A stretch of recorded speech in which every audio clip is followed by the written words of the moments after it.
আলাইকুম প্রিয় বন্ধুরা। আজকে আমি আপনাদেরকে শেখাবো এই বন্ধন নিয়ে। বন্ধনটা কি? এই হলো দুটো পরমাণু। এই পরমাণুর ভেতর যে আকর্ষণের ফলে তারা দুটো একে অপরের সাথে যুক্ত হয়ে যে যৌগ গঠন করে, এই যৌগ গঠনের প্রবণতাকেই বন্ধন বলে। বন্ধন গঠনের মূল উপাদান হলো এই তিনটা: ধাতু, অধাতু এবং উপধাতু।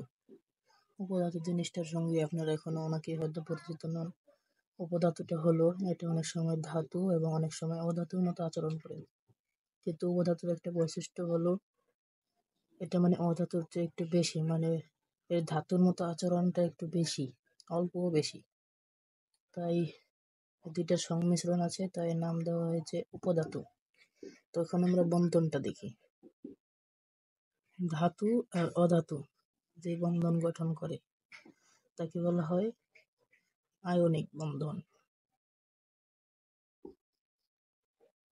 এবং অধাতু আর উপধাতু যে বন্ধন গঠন করে তাকে বলা হয় জটিল বন্ধন। এবং দুইটা অধাতু মিলে যে বন্ধন গঠিত করে তাকে বলা হয় সমযোজী।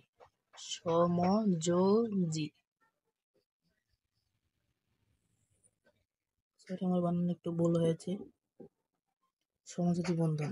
এবং দুইটা ধাতু মিলে যে বন্ধন গঠন করে সেটা হচ্ছে ধাতব বন্ধন। তো এখন আমার বানানো আবার ভুল হয়েছে। যখন ধাতব বন্ধনের একটা উদাহরণ হলো যে ব্রোঞ্জ। আপনারা হয়তো এর নাম অনেকেই শুনেছেন। তো ব্রোঞ্জ তৈরি হয়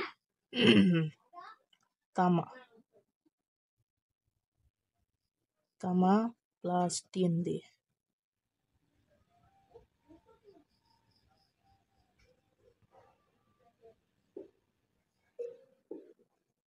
তো তামা প্লাস টিন দিয়ে তৈরি হয় ব্রোঞ্জ। তারপরে আয়নিক বন্ধন ধাতু এবং অধাতু। তো এখানে রয়েছে যেমন H2O। H2 হচ্ছে পানি, এখানে পানিটা হচ্ছে আয়নিক বন্ধন। সমযোজী বন্ধনে দুটো অধাতু বন্ধন গঠন করবে।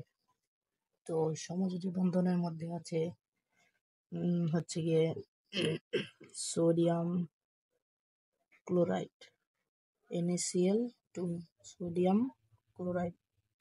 এবং জটিল বন্ধনের উদাহরণের মধ্যে আছে SnCl2। এখানে SN হচ্ছে টিন এবং ক্লোরিন হচ্ছে, এটা Cl হচ্ছে ক্লোরিন। এখানে SN টিন হচ্ছে একটি উপধাতু এবং ক্লোরিন হচ্ছে একটি অধাতু। এই অধাতু এবং অপধাতুর এর জটিল বন্ধনের উদাহরণ হলো SnCl2। তো আশা করি আপনাদের এখন ক্লিয়ার এই বন্ধনের ব্যাপারটা। তো আপনাদের ভিডিওটি ভালো লাগলে একটি করে লাইক, সাবস্ক্রাইব করে পাশে থাকবেন। ধন্যবাদ।